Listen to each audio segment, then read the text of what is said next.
Hello, myco nerds, and welcome. So, I decided that I needed to try and clone some mushrooms. And my selection of edible mushrooms is pretty sparse. So I went to my local Asian market and I found these little lovelies. I have a video of me making these agar plates, so if you want to check that out, that's available to watch if you're not sure how they're made. This type of mushroom here is a brown beech mushroom. Take some small samples out of this guy and put it into two separate agar plates. The other mushrooms that we have to choose from are a snow white mushroom and a king oyster. Spoiler alert, these beech mushrooms were on sale, so obviously that means they were a little old, which is not quite ideal for what we're doing here, but for the sake of science, we're trying it anyway. Sterilizer gets that knife red hot real quick. I make these at home here, so if you are interested in one, please help support the channel. Give me an order. Just drop in my DMs and we can discuss price and everything. And I'd be happy to make one for you. This snow white mushroom, I need to look it up and see exactly what it is. It seems awfully similar to the beech mushrooms, but I'm not sure of the scientific name, the Latin name for it. So I'm going to look into that and see if I can give y'all an update on that later on. You can see this agar plate. I'm going to toss it. That's the only one out of the whole bunch that I poured that did not, it wasn't successful. It had some contam, so I'm just going to set it aside and toss it. That's because I didn't have this still air box ready to go at the time that I poured. You can see this is my finger germs. My kids wanted to see what the agar felt like, so I'm gonna let them touch it, and in a second you'll see how it came out. This is the samples once they had a chance to colonize. You can see the snow white there has a little bit of contaminant, but I'm going to attempt to isolate it. And then all of my liquid cultures that I put onto agar were successful. That is gross. Nasty fingers, wash them. Please order. Help me, I'm poor. We're going to go for another first here, and after I sample this golden teacher, I'm going to do some agar transfers, some plate transfers. And so I always want to start out keeping that knife sterile. I tear the mushroom open to expose the sterile tissue inside. I'm going to cut just from the inside of the mushroom. Pull that sample out with the tip of the scalpel and deposit it into my agar plate. I'm going to do this twice. Oops, that piece is dropped, so we're not going to use it. Good thing I have two halves here. I've seen a lot of people pulling from the base of the mushroom stem, so that's what I'm doing. If anybody has any information on why that is the most viable location, please let me know. Once I get those samples pulled and deposited, then I apply my lids. I keep that knife stored in a safe position and make sure to label everything. You don't want to lose track of what you did and when you did it. Keep yourself organized.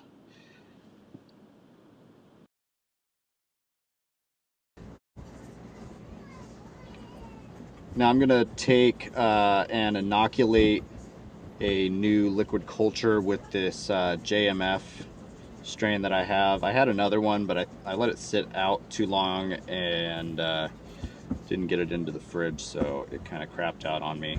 I'm going to apply a couple drops to each agar plate there, and then pump in about 4 cc's the spore solution into my liquid culture. And we'll stir that once daily on my stir plate. It does have a stir bar in there. Once again, label these suckers up. JMF, today's date, off she goes. Check on them in a few days. Notice too that I'm wiping my knife whenever there's any debris on it. I want to make sure that there's, even though they're getting sterilized, I don't want to be transferring around a bunch of burnt up crap into each sample. All right, so we're starting with the galactic gorilla here. You can see it's super floofy. Very nice. I'm cutting out a small cube of this. Use the scalpel and deposit it once again. Boom. It's very gratifying actually when you're cutting this out of there. It's a nice soft texture. Get our lids on there. Labeled up. And we're probably going to be able to pull more samples out of that first one there, but we're expanding our mycelium networking, if you will.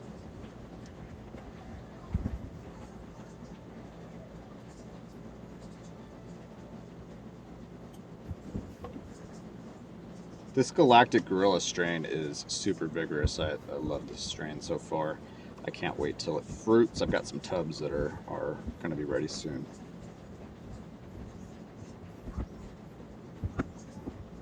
Next up is the Lizard King. Lizard King 2 is a pretty vigorous grower here so far.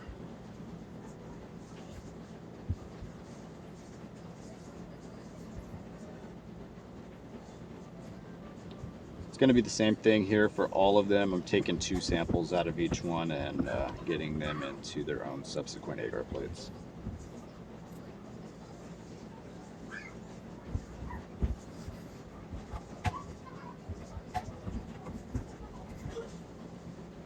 Fun fact, did you know that 60% of the time this works every time?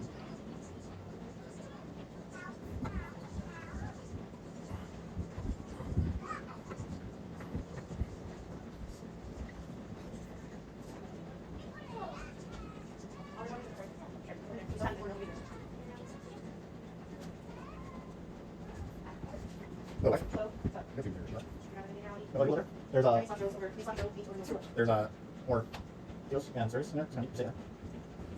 So the Stargazer is a little less vigorous than the others, but we do still have some nice mycelial growth in here, and looking forward to see how this one fruits up as well. I do have some tubs of that going.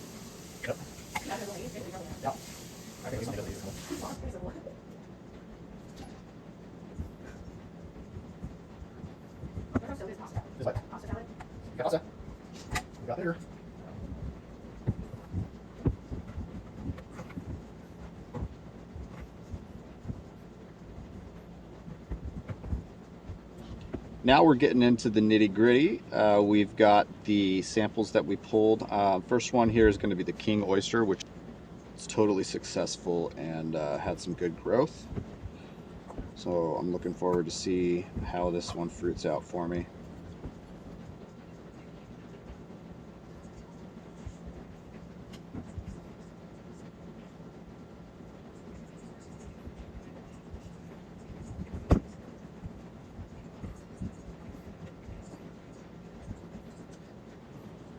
I know these shots are a little bit foggy, if you will, because I'm filming through the top of my still air box, which is just a plastic tote, but I'm going to be building out a flow hood here, ghetto flow hood, in the near future, so that should improve the video quality if you guys stick around.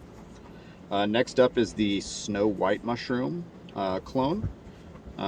This is the second plate out on these as well.